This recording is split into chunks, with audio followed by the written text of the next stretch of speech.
Hello, it's Leon here, and I'm joined by the walking animus that is Louise to talk about not only the rumour that Assassin's Creed might be heading to Egypt, but the fact that there is an Easter egg that suggests this could be the case in Black Flag. The reason it was fun in Black Flag was because obviously when we moved from Assassin's Creed 3, we went into the Helix rather than the Animus. So it was the consumer version of the Animus, where if you just plugged in, you could go wherever you wanted to go, and Abstergo, which is kind of like Ubisoft, was sending out these experiences that you could have of these genetic ancestors, and they didn't have to be yours, they could be anyone's. Yep. So they came up with, at the start of Unity, you could even see some different places that the Helix would take you.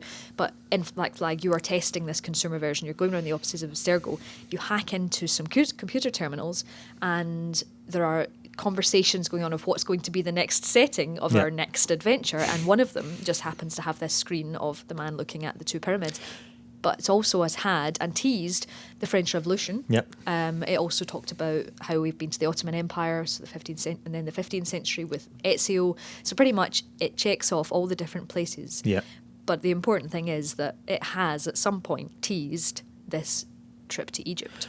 And there's interesting sort of connections here because obviously the screen, the character looking at the pyramids in this email is also the same character from a leaked screenshot of something that was called Project Osiris, which Ubisoft has said is a project that's no longer going forward. Yeah, it was canned.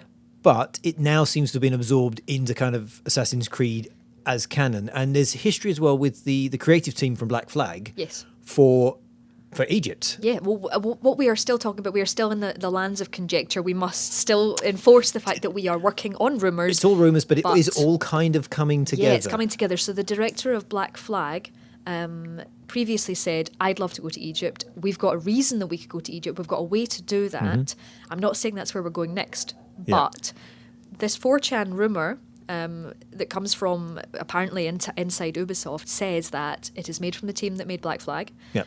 And if you look on the gentleman's, it's Ashraf Ismail. Ashraf Ismail, yeah. If you look on his LinkedIn, he has been the game director on an unannounced project at Ubi for 2 years and 1 month, which seems terribly coincidental. But also, basically, it's the first thing he did after Black Flag was start. Instantly, yeah, so he's done over. Nothing since Black Flag, but an unannounced Ubi project as game director. Yes. And this is the guy who said he loved the idea of Egypt. Yep. He also, interestingly, I think he said, we never said we'd always go forward in time because Assassin's Creed has kind of crept forward every single iteration. Yes. And no one's questioned it at all, but there's no reason why it should. No, exactly. Syndicate is the most modern one. It makes, it will mean a lot of changes, as I've said in a feature. It will mean a lot of changes, a lot of pulling back of things to go really far back in the past where we've not got assassins as we know them now. We don't have Templars as we know them now, but we do have lots and lots of interesting potential, and I think it's really exciting where the series could potentially go next. Yeah, so there you go. I mean, we've got rumours that Assassin's Creed might be moving to Egypt, and there is history and precedent in both the development team and the previous games that this could actually be true. Yep, but everything is permitted.